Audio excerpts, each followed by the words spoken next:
Welcome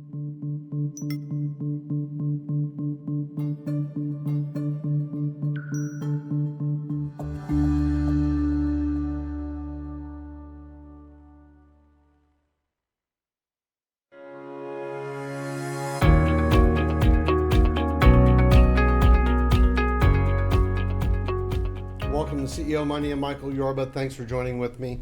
All right, I have got Craig Nedrow here, and he is the president and owner of Nedrow Business Advisors. Craig, welcome to the show. Thank you, Michael. Glad to be here. All right, you also have a couple of shows yourself. Tell us about them.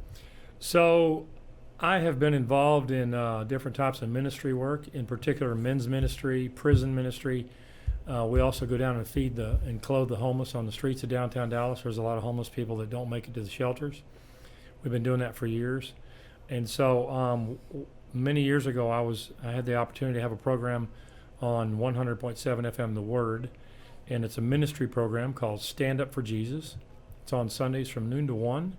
I'm in my 11th year on the air there.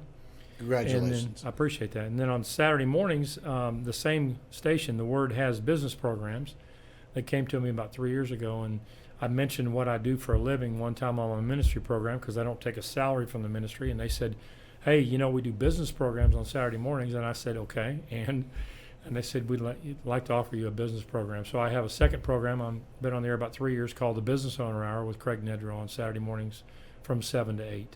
Now, is that where you open up some of the intricacies and the insights that you have from Nedrow Business Advisors? Yeah, we talk about, we're a boutique firm, and we're a merger and acquisition / business brokerage house located in Plano.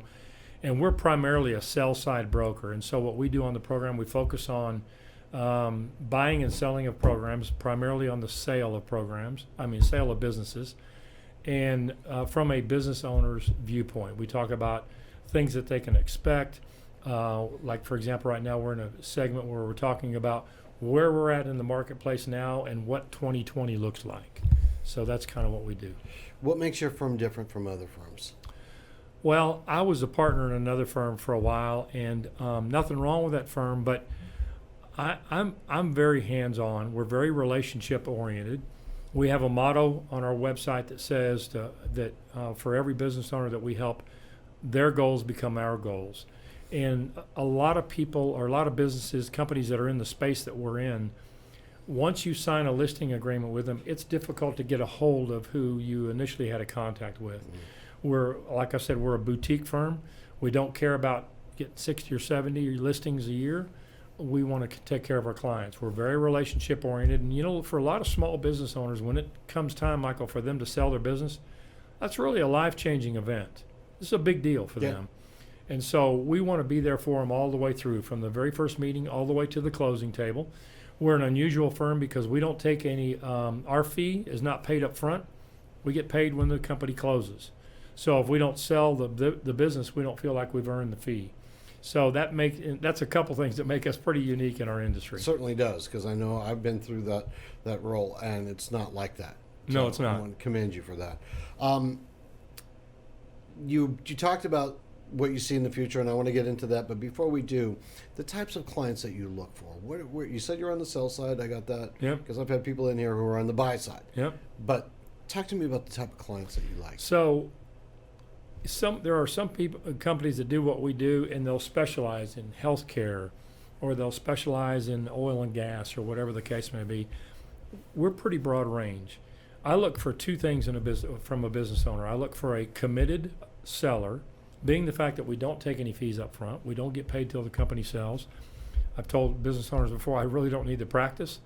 I don't want to work 4, 6, 8 months and then have them go, I think I changed my mind. Or Uncle Bob's coming down from Arkansas and he wants to buy the company. So I need a committed seller, and I need decent financials. Now, I don't need audited financials necessarily, but if I ask a guy to see his financials and he pulls out a napkin and starts writing down, that's a bad sign, okay? Right. So, we need decent financials and a committed seller, and if we have that, we feel pretty strongly that we can sell almost any type of business. Okay. Tell me about your thoughts for the future for your industry sector, because I have found that you are really the canary in the coal mine. When your industry gets hot and heavy, money's moving. Yep. And when it really slows down, something else is about to happen. Well, and it'll trigger quickly and it'll turn quickly. You know, we've been in a great bubble or whatever you want to call it for a long time here. We're way past being due for a correction. And it's not if, it's only a matter of when we will have a correction. And I don't mean a 7 or a 10% correction. You know, we're overdue for a pretty major correction. And so where we're at right now is we're in a period of time where, you know, companies sell off multiples of EBITDA. And companies are selling right now for the greatest multiples that they ever have. And banks are aggressively lending money. Investors in private equity groups and family investment groups, they're aggressively looking for businesses to buy. We're in a window here. And I have a lot of people calling me right now saying, talk to me about what's getting ready to happen in 2020. Right. Because we all know it's a presidential election year. And I try to stay out of the political side of it. But one party has made it pretty clear that if they win, they're not even hiding it anymore. Taxes are going up, regulations are coming back on, and the business climate will change very quickly. So here's what's going to happen. I think late spring, early summer, the banks are going to get a little cautious. Banks are going to say, hey, we need to wait and see what's going to happen in the election. Right behind that, investors get a little cautious. And that's what you were talking about a second ago. And so the climate's going to change middle part of 2020. So I have a lot of people calling me right now saying, listen, if I'm going to sell in the next 2, 3, 4, 5 years, do I need to do it now? And the simple answer to that is probably. Let me sit down and look at your financials and let's have a conversation. But we're in this window of great time of selling companies. Like I said, the biggest multiples companies are selling. But that's going to change, I believe, in 2020. And listen, if the right party wins in 2020, I think we'll have another 2, 3, 4 year good run. But I don't have a crystal ball, and I don't know many people that can tell me 100% they know who's going to win the election in 2020. Yeah, no way. But I will say this. I have seen a recent phenomenon in what's going on with this current political climate, and more people are leaning right than left, especially the people that are creating the jobs. Yeah. We're talking small, middle America. And I found them to be pretty savvy when it comes time to move because they can feel it faster. It hits them harder whenever the currents change in business climate. So, well, my prayer is that people are savvy enough and have done enough, whatever you want to call it, homework, reading, studying, learning, or whatever. I'd like to put a certain amount of faith in the American public, but I was a little surprised in 2018 when how many seats one party lost. So we'll see, but yeah, I'd like to think, like you said, there's an awakening, and I think there's some positive signs out there in regard to that. So best case scenario, you really got another 4.5, 5 years to really get your company, because you don't just sell it overnight. You have to plan it. It takes a minimum a year to really get it good, groom the right buyer, and sift through the right buyer. On the short end, if we have a smaller company and a cash buyer, it can sell and close in 60 to 90 days, but average is going to be somewhere between 6 and 8 months. I just closed a deal recently that was 11 months from start to finish, so somewhere between 6 and 12 months.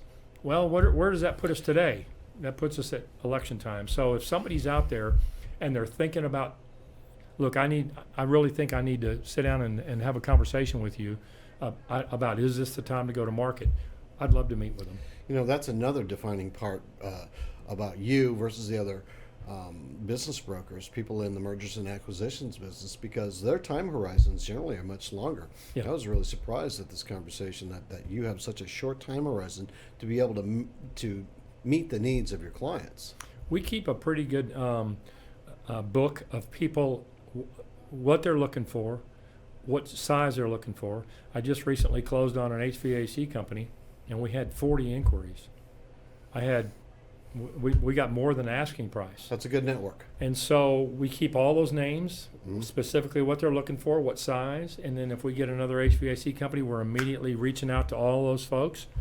And so we have people I get people calling me almost daily saying, what have you got? Have you got this? Remember, I'm looking for this.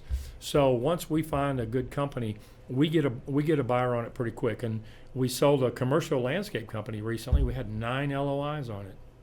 Nice. That's a good problem to have. That's a great problem to have. And so we're kind of particular about the companies. Again, we don't get paid unless we sell it. So we're a little more particular about the companies we list. National average is 4 out of 10 companies sell with M&A firms. Mhm. We're at 85% Nice. because we don't take the money up front. If I don't think I can sell it, I'm going to say I don't think we can sell it, and here's why. And maybe they'll come back around after they get some things put in place. But I want to list companies that I feel strongly that we're going to close on. Craig, it's been great having you on the show. Thank you, Michael. I appreciate it. Thanks for having me. You're welcome, and I'm looking forward to being on your shows. I'm looking forward to having you. All right. All right. All right, you've been watching CEO Money with Michael Yorba. Thanks for joining with us. Don't forget, download our app on the homepage of our website right at the top. Thanks for joining.